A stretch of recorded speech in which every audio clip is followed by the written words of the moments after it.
Castel.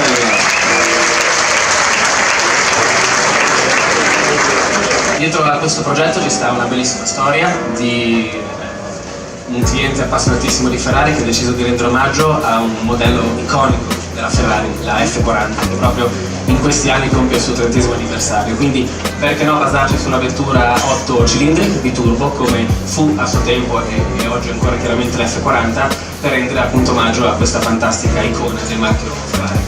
Quindi questa sotto, diciamo, la pelle è una Ferrari di produzione 8 cilindri a turbo con un vestito commissionato da questo cliente alla Ferrari, giusto?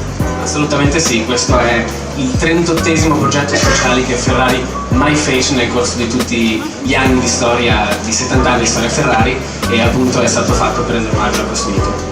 Quindi SP38 che sta per Special Project 38, e vedo cucito sul cruscotto il nome Deborah. Come mai? La persona si chiama Deborah?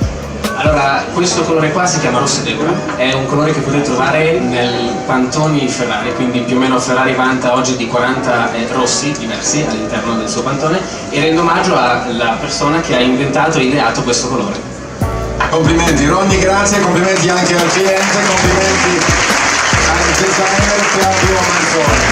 Un omaggio alla F40, a Ferrari SP38.